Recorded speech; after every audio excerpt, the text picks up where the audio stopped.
Today's topic, England. If you aren't aware, in this recent last few days, England played in the finals. This is the Euros. Basically, the top football teams across Europe compete. The final two was England versus Italy.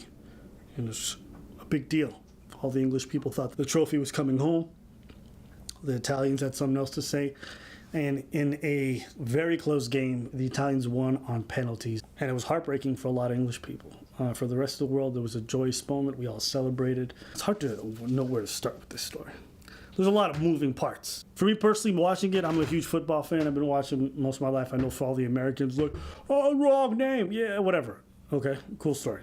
I think why this story became, more than what it was, is the three individuals who missed their penalties were three young black men. And after the final had finished and the whistle had sounded and English once again lost, which sent a lot of people into feeling extreme sadness, a lot of racist verbiage was hurled at them on social media for having missed those penalties. So now everyone's talking about it, talking about the aftermath, talking about the disappointment, the fact that it's not coming home. Meanwhile, everyone else is enjoying their pasta and meatballs. So I think when there's like a unified cause and everyone's winning, I think it's easy to all come down under the same banner and feel a sense of unity. I think unity gets tested when things get a little bit difficult. And as you saw in the loss, I think a lot of people were very congratulatory, very impressed, happy with how far they gone, even if they were disappointed, went home very peacefully. And then there's some people who decided to break down barricades, attack Italian fans, and take things a bit too far. And I don't think that's a reason to be disappointed. It's like, well, the cause ended. It's hard to constantly feel that togetherness. It's a very difficult thing to maintain with so many people. You're always going to have outliers who are going to engage in rowdy behavior. As far as fans go, interestingly enough, this one, I think the racial component didn't stand out to me too much. I know this about sports fans. There's always going to be a group of them that are incredibly toxic. It doesn't matter what your race is, gender, background, ethnicity. You could be a white dude, and if you fuck up in a key moment, they'll send death threats to your family, you, everybody around you.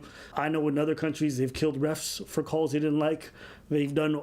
Listen, you just wear the wrong jersey to a different spot, and people will stomp you out. What it really comes down to... But people it's sports. It comes with the territory.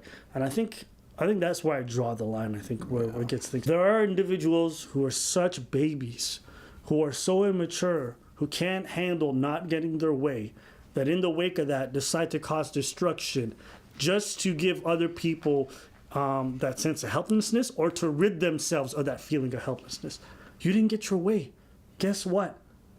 There are like a dozen, 15, 20 other countries who also didn't get their way. The way these championships are set up, only one team gets to win. Yes, you came close.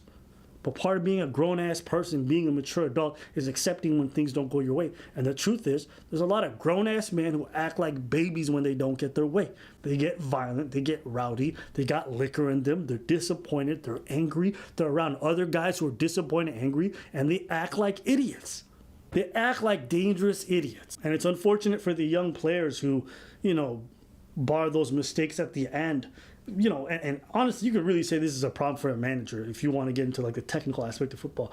They're receiving so much, and some people say, well, it comes to territory. You make all these millions. It's like, is that the kind of world we want to foster, where we just tolerate that kind of stuff? And thankfully, a lot of social media platforms are coming together to create filters in order to be able to filter out the people who send messages like that. And I agree with procedures like that. But I think what I took away from all of this, we want to know, Preach, what did you think about everything? I saw the stories and I saw the slurs and stuff.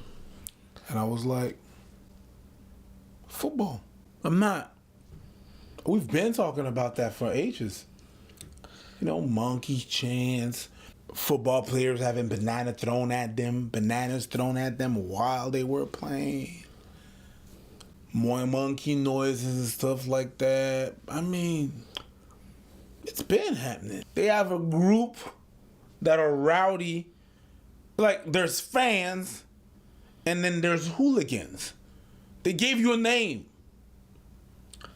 I'm from a different era, from a different era. A little bit older than Abba right here. And, at some point, hooligans were wearing bomber jackets and stuff like that, and Duck Martens back in the days. It was very linked. It was weird. It was a weird time. You know what I mean? worse than patriotism. It's something else. I don't know what it is, but it's something else. It goes over being a fan. But yeah, it comes with slurs. I'm not saying that all the fans are doing that. No, but it's there.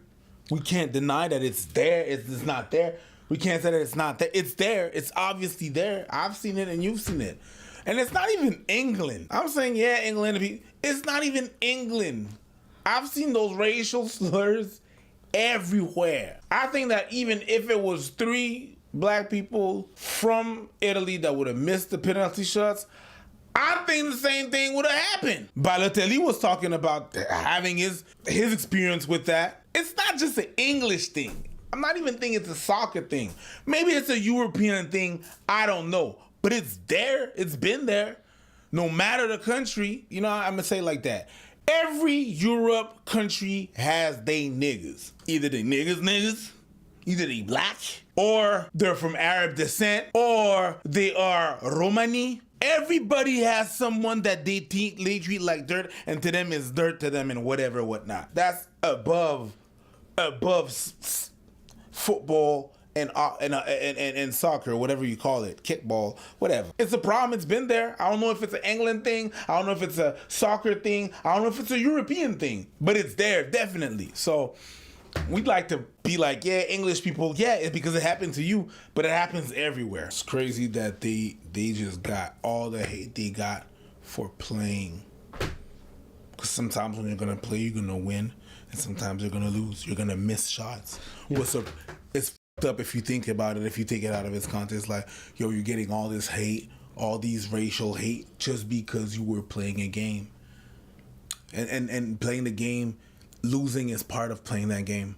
Yeah. And the people that were rowdy and disappointed that they were doing this, and the people that were doing are the people in the worst shapes ever, bruv. You're talking, anyways, whatever. I think it's oversimplifying it. You know, when it comes to sports, there's storyline, there's culture, there's heritage, there's emotion, there's camaraderie, there's community. All these things intertwine. It's not just a game. It's not just a moment. It's a chance to create a history and to witness something special. And I think that's why people rally around sports. It's one of those things that we could all come under one banner and all witness something together. I understand all that. So when people say, like, I understand why the emotions is so charged. I understand why people we can't say it's just a game when people get that depressed. I understand, but what I'm talking about is he played the game, he went in there, and he's having basically his life threatened because he received that stress and stuff like that. So I understand that there's a legacy that comes to that. I understand that, but it doesn't excuse it. Yeah, I can understand how it gets charged like that, but it does not excuse it. Right. At the end of the day, no, you're playing a game. I'm not. Right? It's not just playing a game though. Like, you can say 2 things. You can say, 1, it doesn't excuse that behavior, and also not minimize it to it's just a game, because there's people who are feeling all kinds of range of emotions around this event that it means something to them. The same way you probably have things that are special to you that mean something to you that people will be like, well, it's just an event, but it's not that for you, right? Mm-hmm. Our emotions, the history, the story behind these things, they hide in everything, right? I know people who go to conventions for anime, and to them, you say it's just an event. To them, it's like what they wait for their whole year, right? In that same token, for something like this, England hasn't won a trophy or made it to the finals in like 50 years. For them, it's a top storyline, right? In that same token, for most people in Myanmar, they're like, hey, nigga, we shooting each other. We're too busy. See what I'm saying? Yeah. It varies for everyone else. Yeah. So that's the thing. It was a lot for me to take in. I think a lot was happening. And I think, unfortunately, a lot of the other stuff kind of distracts from what happened in the game. Because if English people really paid attention, they'd get rid of that manager who was really incompetent. I don't care what nobody says. He's terrible at his job. So those were my thoughts on it. I think there's a lot going on.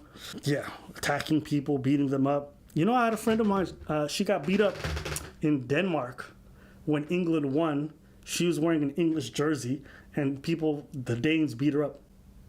And I was like, wait, you wore an English jersey to a Denmark bar during the Euros? In Denmark? Yeah. She's like, I can't believe it. I was like, you couldn't believe it? Bitch, what are you talking about? If the Canadians here are playing the Bruins, don't put no Bruins flag on your car. Yeah, have some self-awareness. Like, it's not right, but at the same time, be a little bit smarter. It's crazy out here. So I have no solutions. It was just, those were my thoughts during the whole thing. So let us know what you guys think about what you saw. How did you feel about the incidents and the commentary, or about the performance, or about what this means for sports and sports hooligans? I think they have a long history. I think it's something to be discussed. I think it speaks to the psyche of group and mob mentality, the euphoria of sports, the euphoria of disappointment and lashing out. That's, I think, what it's really about. You know, whether it's like the Vancouver when they lost the NHL and they burned down the city, right? Or like how many times after a win or a loss do cities get burnt down? It's crazy. There's something that happens when you're in a group in a mob and everyone experiences something together. I think that's what this story is really about. So let's know what you guys think. It's just a bloody ball game, mate.